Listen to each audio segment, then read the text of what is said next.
জান্নাতের প্রথম দিন। আচ্ছা, দিনটা ঠিক কেমন হতে পারে কখনো কি ভেবে দেখেছেন? চলুন আমরা সোর্সগুলো থেকে পাওয়া তথ্যের উপর ভিত্তি করে সেই অবিশ্বাস্য অভিজ্ঞতার একটা চিত্র আঁকার চেষ্টা করি। দেখি তো ঠিক কি অপেক্ষা করছে সেখানে। শুধু একটা মুহূর্তের জন্য চোখটা বন্ধ করে ভাবুন, হাসরের ময়দানে সেই ভয়ঙ্কর বিচার শেষ হয়ে গেছে, আর আপনার আমলনামা সেটা তুলে দেওয়া হয়েছে আপনার ডান হাতে। উফ, সেই মুহূর্তের অনুভূতিটা ঠিক কেমন হতে পারে একবার কল্পনা করা যায়। আর ঠিক তক্ষুনি আপনার চোখের সামনে থেকে সব ভয়, সব অন্ধকার যেন এক নিমিষে উধাও হয়ে গেল। চারপাশটা ভরে উঠল একটা স্নিগ্ধ পবিত্র আলোয়। মানে আপনি সত্যি মুক্তি পেয়ে গেছেন, আপনার রব আপনাকে ক্ষমা করে দিয়েছেন, আর আপনার জন্য চিরস্থায়ী জান্নাতের ফয়সালা হয়ে গেছে। আর ঠিক তখনই আপনার সামনে এলেন নুরানি চেহারার ফেরেশতারা। তাদের চোখে মুখে শুধু মায়া আর ভালোবাসা। একটা নির্মল হাসি নিয়ে একেবারে মিষ্টি সুরে তারা আপনাকে সালাম জানালেন, সালামুন আলাইকুম, আপনারা পবিত্র হয়ে গেছেন, এবার চিরকালের জন্য জান্নাতে প্রবেশ করুন। তো ফেরেশতাদের সাথে চলতে চলতে আপনি এগিয়ে যাচ্ছেন জান্নাতের সেই বিশাল মহিমান্বিত দরজাগুলোর দিকে। মোট ৮টা দরজা, আর প্রত্যেকটা দরজা যেন আগেরটার চেয়েও বেশি সুন্দর, আরও বেশি বিস্ময়কর। জান্নাতের এই ৮টা দরজার প্রত্যেকটাই কিন্তু এক একটা বিশেষ ভালো কাজের সম্মানে তৈরি। যেমন ধরুন বাব আসসালাহ, এই দরজাটা শুধু তাদের জন্য যারা নামাজে একদম ঠিকঠাক ছিলেন। আবার বাবা রাইয়ান দরজাটা কিন্তু শুধুমাত্র রোজাদারদের জন্যই রাখা হয়েছে, স্পেশাল। আর আরেকটা দরজার কথা বলি, বাব আল কাজেমিন। ভাবুন তো, যারা নিজেদের রাগ নিয়ন্ত্রণ করতেন আর অন্যকে মাফ করে দিতেন, তাদের জন্য এই বিশেষ দরজাটা অধীর আগ্রহে অপেক্ষা করছে। কি অসাধারণ সম্মান, তাই না? এরপর আপনার জন্য ঠিক করে রাখা সেই দরজা দিয়ে ভেতরে পা রাখার সাথে সাথেই মনে হবে যেন একটা প্রশান্তির স্রোত আপনাকে একদম ডুবিয়ে দিল। দুনিয়ার সমস্ত কষ্ট, সমস্ত চিন্তা, সবকিছু এক মুহূর্তের মধ্যে ভ্যানিশ। এখান থেকে শুরু হলো আপনার নতুন অনন্ত জীবন। জান্নাতের ভেতরে কিন্তু কোনো অন্ধকার নেই, আবার দুনিয়ার মতো সূর্যের কড়া তাপও নেই। চারদিকটা একটা স্নিগ্ধ, খুব আরামদায়ক আর পবিত্র আলোয় ঝলমল করছে। বলা হয় এই আলোটা নাকি সরাসরি আল্লাহর আরশ থেকে আসে। জান্নাতে প্রবেশের পর আপনার জন্য অপেক্ষা করছে একটা অসাধারণ পরিবর্তন। প্রথমত আপনাকে নিয়ে যাওয়া হবে একটা পবিত্র ঝর্ণার কাছে।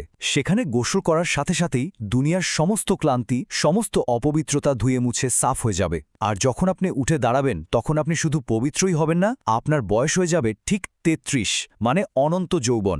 এরপর আপনাকে পরানো হবে সবুজ রেশমের রাজকীয় পোশাক আর সোনার ওপার ঝলমলে গয়না। ব্যাস, আপনি আপনার স্বর্গীয় জীবনের জন্য পুরোপুরি প্রস্তুত। আর এরপর আসবে সেই মুহূর্তটা যার জন্য হয়তো মনটা সবচেয়ে বেশি আকুল হয়েছিল।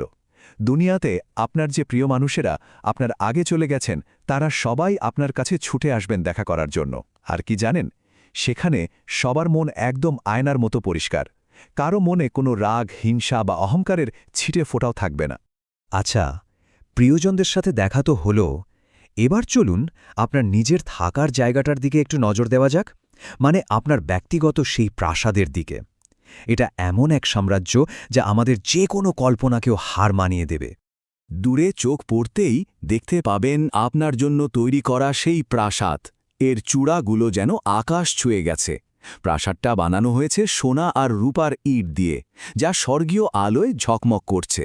এর সৌন্দর্য এতটাই অবিশ্বাস্য যে পৃথিবীর কোনো কিছুর সাথেই এর তুলনা চলে না। প্রাসাদের বিরাট দরজার কাছে পৌঁছানোর সাথে সাথেই আপনাকে স্বাগত জানাবে জান্নাতের হুরেরা, আর তাদের কণ্ঠে থাকবে একটা অপূর্ব সুন্দর গান। তারা গাইবে, আমরা চিরস্থায়ী, আমরা কখনো আপনাকে ছেড়ে যাব না, আমরা সব সময় আপনার ওপর সন্তুষ্ট থাকব, কখনোই অসন্তুষ্ট হব না।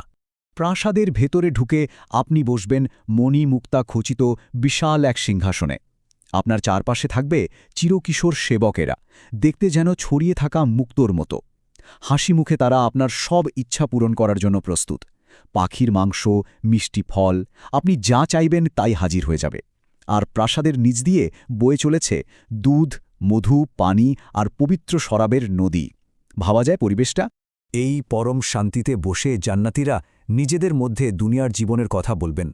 হয়তো বলবেন, মনে আছে কত কষ্ট করে নিজেকে হারাম থেকে বাঁচিয়ে রাখতাম।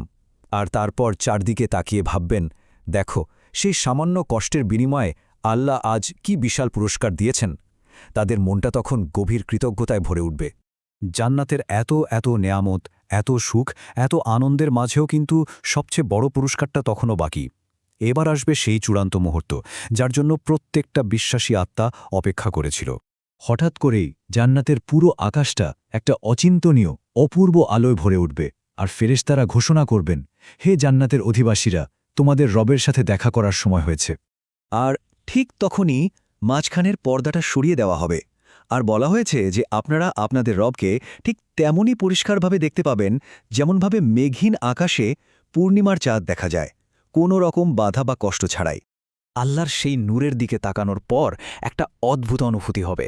মনে হবে জান্নাতের এত সব নেয়ামত, এই বিশাল প্রাসাদ, এই স্বর্গীয় সঙ্গী, এই অপরূপ সৌন্দর্য, সবকিছুই এর কাছে একেবারে ম্লান, একদম তুচ্ছ। তখনই বোঝা যাবে এটাই হচ্ছে জান্নাতের সবচেয়ে বড়, সবচেয়ে চূড়ান্ত পুরস্কার। তাহলে শেষ পর্যন্ত এই একটা প্রশ্নই থেকে যায়, তাই না? এই যে অনন্ত শান্তি, এই যে চূড়ান্ত পুরস্কার, এর তুলনায় দুনিয়ার জীবনের সব কষ্ট, সব ত্যাগ, সেগুলো কি আসলেই খুব নগণ্য মনে হয় না?